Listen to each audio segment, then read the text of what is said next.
Now, my mom's parents, Sarah and Milton, lived on Main Street in Westminster. They lived in a huge white house and had a wraparound porch. There were at least 5 rocking chairs on the porch. Every 4th of July, we would gather on the porch and watch the big parade.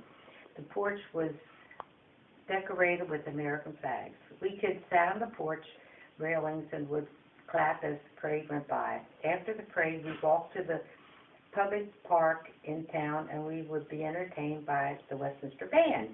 There were lots of food and live entertainment. The whole town turned out. It was a very special day for me. After my grandparents died, the house was torn down, and now there is an office building there. Back to the farm. My sister and brother and cousins and friends often played in the barn. We would climb up the ladder to the hayloft in the top of the barn. We opened a small outside door and would jump 20 feet down and land in the haystack and slid down to the ground. Now that was fun. The Western Maryland train ran about half a mile from the front of our house. The passenger train ran from Baltimore to Cumberland, Maryland. When I worked in New York City, I took the train from New York to Baltimore and then boarded the Western Maryland train to Westminster, and my family met me in Westminster by car. Hattie came to live with us to help Mom with the cooking and cleaning. Hattie was looking for work when she came to us. She was in her 20s.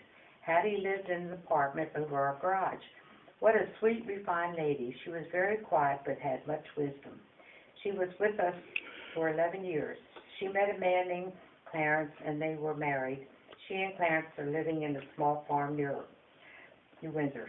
They both died since then. Max came to work for our family when I was in high school. You remember Max? Mm-hmm. He lived in the chicken house, which was remodeled to a nice living quarter. Mom did most of the garden work. Max did most of the garden work and helped Hattie with the house work. He loved children, and after Granddad Ed and I were married, we would visit my mom and dad. We would take our children to walk. Max would take our children to walks around the farm, and they all loved him. My high school year was very happy. I was never a good student as far as grades go, but I usually made all C's except for music and sports. I was the best in basketball and could beat the boys in shooting baskets. We'd be in the gym, and we'd be in the center court, like shoot baskets, and I beat them. I was in first place in broad jumping in the state fair. I was in all the school plays and always danced in the talent shows.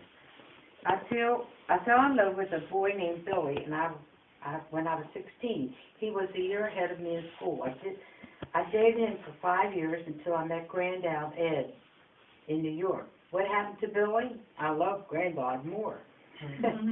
I always wanted to be a dancer, so I bargained with my parents. I will go to 2 years of college if you will let me go to New York to study dance. I had 2 years at Penn Hall Junior College in Chambersburg, Pennsylvania. I majored in music and piano. That's my main subjects. After Penn Hall, I enrolled in Shawley School of Dance. It was located in Steinway Hall on 57th Street in New York City. I had a first cousin, Jane Mullender, who was working in New York.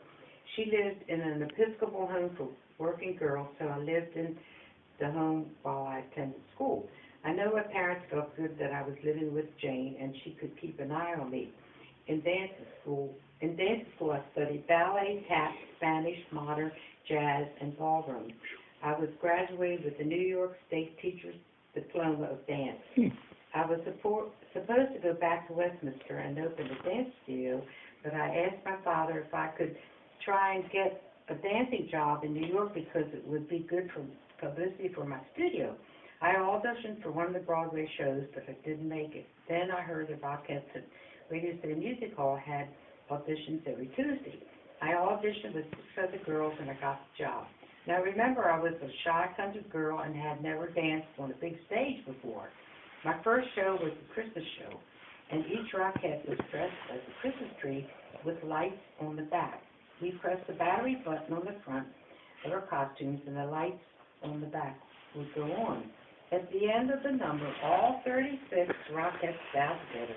But guess what? I bowed a beat later. I was so scared, but after the first show, I was okay. We did 4 shows a day, 7 days a week, and would get 1 week off on the 6th week. I met Granddad at the music hall. He was captain at the big club. They were in all of the shows as I was. We fell in love and were married 9 months later after we met. We married in St. John's Catholic Church in Westminster, Maryland on October 9th, 1948. The church was on Main Street, but it was later torn down to erect the Westminster Library. A new St. John church was built on a different property in Westminster. Okay, this is almost it. Having 8 wonderful grandchildren, after having 8 wonderful children and wonderful daughter-in-laws, 1 great-grandson, and best of all, my loving grandchildren, I feel very blessed. The Lord has really blessed my life. I thank Him for the 42 years I've had with Granddad. Now, this you've got to remember.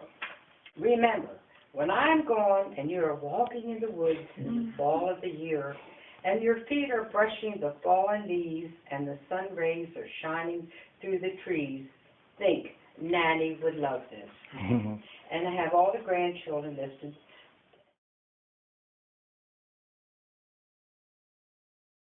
Take 2. Are you ready? Yeah. I was born Lois Richardson Cooney. Oh, no, I wasn't. Take 3. I was born Lois Richardson